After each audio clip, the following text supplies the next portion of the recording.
जी नाज़रीन, पाकिस्तान के top rated freelancer Naveed Ahmed मेरे साथ मौजूद हैं। आइए इनसे बात करते हैं। सर बताइएगा, कब से आपने फ्रीलांसिंग की जर्नी स्टार्ट की और आज आप किस लेवल पे पहुंच चुके हैं? मैंने जी 2014 में फ्रीलांसिंग स्टार्ट की थी। मैं तब यूनिवर्सिटी में था, इस्लामिया यूनिवर्सिटी का ग्रेजुएट हूँ। 12 से 16 मैंने डिग्री की, लेकिन 14 में मैंने फ्रीलांसिंग शुरू कर दी थी और पिछले 8 सालों से फ्रीलांसिंग कर रहा हूँ अल्हम्दुलिल्लाह। Now I am top rated freelancer on Fiverr and Upwork. उसके अलावा अल्हम्दुलिल्लाह I run a remote design studio. I employ people from Pakistan and outside of Pakistan.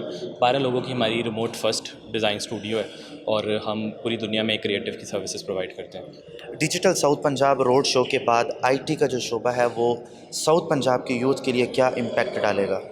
देखिए जी, साउथ पंजाब में भी अगर आप बात करें तो बहावलपुर, रहीम यार ख़ां, मुल्तान, इस तरह के शहरों के अंदर पहले ही ऑलरेडी अवेयरनेस है।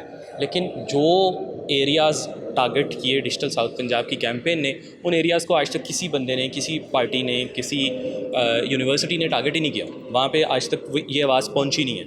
जैसा कि मैं पर्सनली चिश्तियाँ से हूँ, हम अपनी इंडिविजुअल कैपेसिटी में जितना कुछ मर्जी कर लें, लेकिन जो एक प्लेटफॉर्म पे लाके सारे लोगों को खड़ा कर दिया डिजिटल साउथ पंजाब ने, ये आज से पहले नहीं किया गया।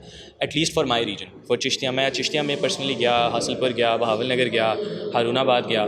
तो हासिलपुर, हारूनाबाद, चिश्तियाँ, इन रीजन्स के अंदर पहले इस तरह की कोई एक्टिविटी कभी नहीं हुई। अब एक एक्टिविटी के अंदर बच्चे को पूरा ट्रैक रिकॉर्ड समझा देना पॉसिबल नहीं है, लेकिन उसको एक डायरेक्शन पे चला देना, उसको एक रास्ता दिखा देना कि भाई ये भी अपॉर्चुनिटीज़ की पूरी दुनिया है, ये सक्सेसफुली अचीव किया डिजिटल साउथ पंजाब ने। और ऐसा पहले कोई ना कभी कर सका है और it sounded like an impossible thing to do, लेकिन डिजिटल साउथ पंजाब की team made it very much possible. और उन्होंने जो ग्राउंड लेवल के ऊपर मैसेज तक उनकी जो आवाज़ पहुंची है वो पहले कभी तक नहीं पहुंची थी। और आई होप कि अब बच्चों को मोटिवेशन मिलेगी और बच्चे काम करेंगे और इससे